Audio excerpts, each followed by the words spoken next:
O que acontece quando a vida acaba? Para onde vai a consciência quando o cérebro deixa de funcionar? E se a morte não for o fim, mas apenas uma transformação?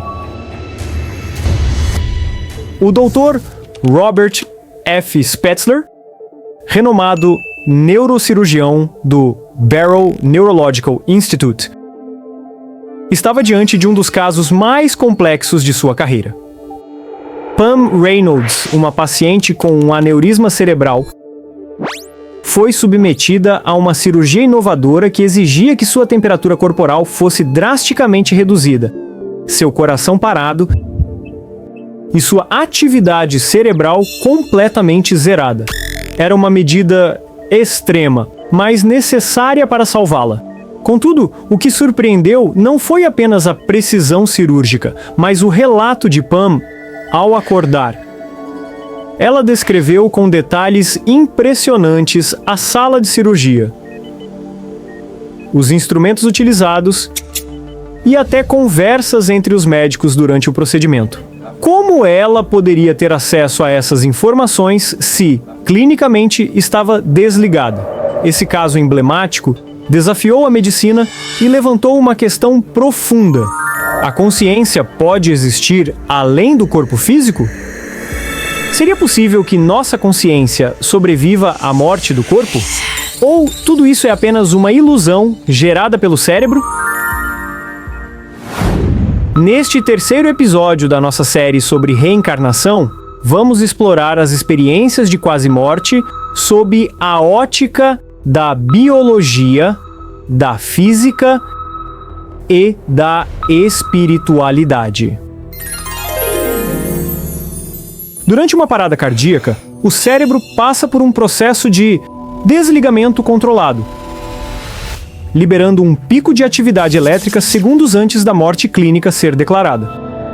Esse fenômeno é muitas vezes associado às visões de túnel e luz, relatadas por pacientes que tiveram EQMs. Além disso, o cérebro libera DMT, dimetiltriptamina, uma substância que também está presente em estados alterados de consciência, no nascimento e quando o corpo falece. Isso poderia explicar parte das visões e sensações relatadas? Ou seria apenas um detalhe de um fenômeno maior? A produção de DMT no momento da morte pode indicar que a experiência de desligamento está programada para ser menos traumática. Mas o fato de pessoas relatarem percepções externas exatas desafia a visão puramente biológica. O cardiologista Pim Van Lommel, ao estudar centenas de pacientes que passaram por EQMs, encontrou padrões que não podem ser explicados apenas por processos cerebrais. Pessoas cegas de nascença relataram visões e detalhes visuais durante essas experiências. Como isso seria possível sem atividade ocular ou cerebral ativa?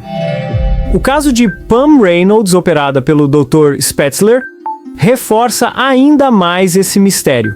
Enquanto estava com atividade cerebral nula, Pam descreveu instrumentos cirúrgicos que estavam cobertos e conversas específicas entre os médicos. Tudo posteriormente confirmado pela equipe. Esses relatos desafiam a ideia de que a consciência não é um mero produto do cérebro. Se o cérebro para de funcionar, de onde será que vêm essas percepções? Será que a consciência é algo além da nossa própria carne e dos nossos neurônios? Imagine um cubo de gelo em suas mãos, sólido, tangível, com forma definida. Se você o expuser ao calor, ele derrete e se torna água. Com mais calor, essa água evapora e se transforma em vapor invisível. Mas nem por isso deixa de existir. A substância permanece a mesma, apenas em estados diferentes. E se a consciência funcionasse de maneira semelhante? Quando encarnados, somos como o gelo. sólidos e tangíveis. Com a morte do corpo, a consciência poderia derreter para um estado mais sutil, fluindo como a água.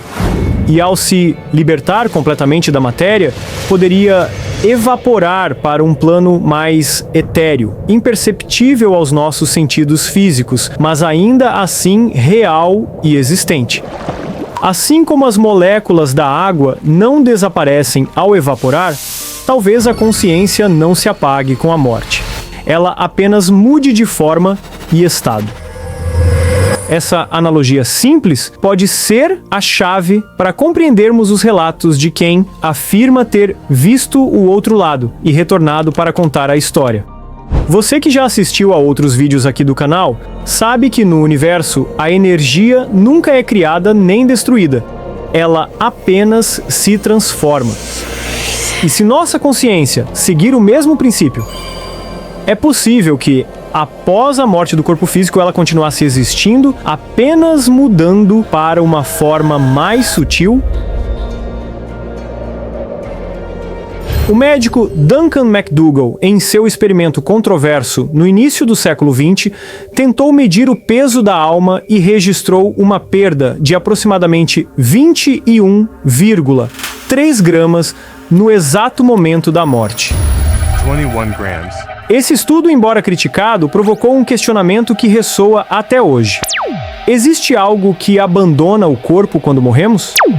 Quando ouvimos relatos de pessoas que sentiram como se flutuassem fora do corpo ou fossem atraídas para um túnel de luz, será que estamos presenciando essa transição de estados? Assim como o vapor se eleva no ar ao evaporar, a consciência poderia estar ascendendo para outro plano, mais leve e menos denso?